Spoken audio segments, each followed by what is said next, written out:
Hi అండి, welcome to లేకాస్ recipes.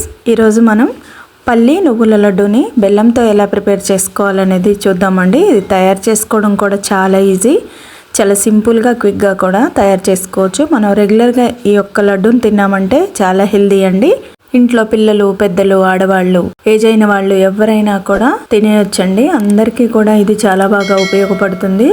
మనం పాకం పట్టి చిక్కీలు అవి ఇవి తయారు చేసుకోవడం కన్నా చక్కగా ఇవి రెండు కలిపి బెల్లంతో తయారు చేసుకుంటే అన్నీ హెల్దీ కాబట్టి ఆరోగ్యానికి చాలా మంచిది. ఇవి ఎలా తయారు చేసుకోవాలి ఏంటి అనేది ఇప్పుడు మనం చూసేద్దాం. ముందుగా స్టవ్ మీద కడాయి పెట్టుకొని అది వేడెక్కగానే 1 కప్పు పల్లీలని వేసుకొని ఫ్లేమ్ని మీడియంలో ఒక 5 మినిట్స్ పాటు ఉంచుకున్న తర్వాత మళ్ళీ పూర్తిగా సిమ్లోకి అడ్జస్ట్ చేసుకొని పల్లీలన్నీ కూడా క్రిస్పీగా అయ్యే వరకు వేయించుకోవాలి. మంచిగా లైట్ బ్రౌన్ కలర్లోకి వచ్చే వరకు వేయించుకోవాలి. మరీ హైలో పెట్టేసి త్వరగా వేయించేస్తే మనకి లోపల పచ్చిగా ఉండి పొట్టంతా మాడిపోయినట్టుగా అవుతుంది. అలా పూర్తిగా మంచిగా వేయించుకున్న తర్వాత ఒక ప్లేట్లో వేసుకొని చల్లార్చుకొని పొట్టు తీసి పక్కకు పెట్టుకోవాలి. ఇప్పుడు అదే కడాయిలో 1 కప్పు నువ్వుల్ని తీసుకొని వాటర్ వేసి 2 సార్లు వాష్ చేసుకున్న తర్వాత జాలికేసుకొని ఇప్పుడు జాలికేసుకున్న నువ్వుల్ని అదే కడాయిలో వేసుకొని లో ఫ్లేమ్లో నిదానంగా కంటిన్యూస్గా కలుపుకుంటూ ఫ్రై చేసుకోవాలి. ఇలా అయితే మనకి మాడిపోకుండా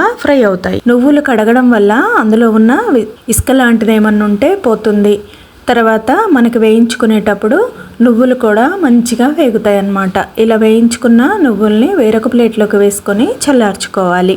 నువ్వులు కడిగి వేయించుకోవడం వల్ల మనకి నువ్వులు చిక్కీ తయారు చేసుకున్న తర్వాత లడ్డు తయారు చేసుకున్నా కూడా ఇలా మంచిగా కడిగి వేయించుకుంటే చాలా బాగా వస్తాయి. లోపల గుల్లగా తయారవుతాయి అన్నమాట కడుక్కోవడం వల్ల నువ్వులు.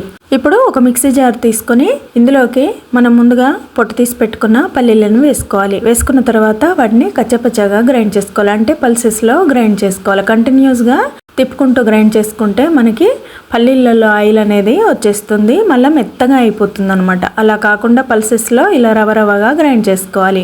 ఇప్పుడు గ్రైండ్ చేసుకున్న పల్లీల పొడిని ఒక ప్లేట్లో వేసుకున్న తర్వాత అదే జార్లో నువ్వులు కూడా వేసి గ్రైండ్ చేసుకొని అదే ప్లేట్లో వేసుకున్న తర్వాత ఇప్పుడు జార్లోకి 1 కప్పు బెల్లం వేసుకోవాలి. 1/2 కప్పు పల్లి నువ్వుల పొడిని వేసుకొని మెత్తగా గ్రైండ్ చేసుకోవాలి. గ్రైండ్ చేసుకున్న ఈ బెల్లం పొడిని ఇందులో వేసేసి బాగా కలుపుకోవాలి. ఇలా కలుపుకునేటప్పుడు పౌడర్లో ఏమైనా బెల్లం ముక్కలు చిన్నగా ఉంటే వాటిని నలుపుకుంటూ మొత్తం పౌడర్ అంతా కూడా బెల్లం కలిసేలాగా కలుపుకోవాలి. ఇలా మనం పొడిగా గ్రైండ్ చేసుకోవడం వల్ల మనకి తొందరగా ముద్దలాగా అవదనమాట. కొంచెం ఎక్కువసేపు కలుపుకోవాలి. ఇప్పుడు ఒక 4 టేబుల్ స్పూన్ల నెయ్యిని వేసుకోవాలి. ఇష్టం ఉంటే వేసుకోవచ్చు, లేకపోతే అలాగే పిండినంతా కూడా గట్టిగా నలిపి ముద్దలాగా చేసుకోవచ్చు.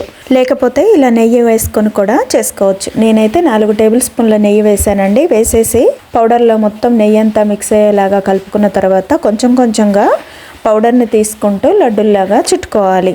చాలా సింపుల్గా రెడీ అయిపోతాయండి. కొంచెం మనకి లడ్డుల్లాగా చేసుకునేటప్పుడు కొంచెం ఎక్కువసేపు ప్రెస్ చేయాలి. అలా చేసేసుకొని లడ్డుల్లాగా అయిపోయిన తర్వాత ఒక ప్లేట్లోకి వేసేసుకోవాలి.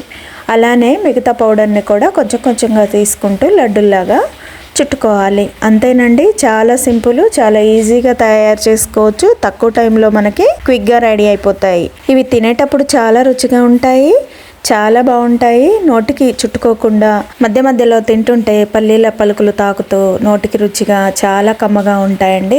మనం పల్లి చిక్కీ కానీ నువ్వులు చిక్కీ కానీ తయారు చేసుకోవాలంటే పాకం సరిగా రాక, చిక్కీ సరిగా రాక చాలా స్ట్రెయిన్ అవుతాం కదా. అలా కాకుండా మనం హెల్దీగా ఎప్పటికీ ఇంట్లో రెగ్యులర్గా తినాలి అనుకుంటే ఈ లడ్డూని చేసుకోవచ్చు. చాలా సింపుల్ అండి. నచ్చితే లైక్ చేయండి. ఫ్రెండ్స్కి, ఫ్యామిలీ మెంబర్స్కి షేర్ చేసి లేకాస్ రెసిపీ ఛానల్ని సబ్స్క్రైబ్ చేసుకోండి. Thank you.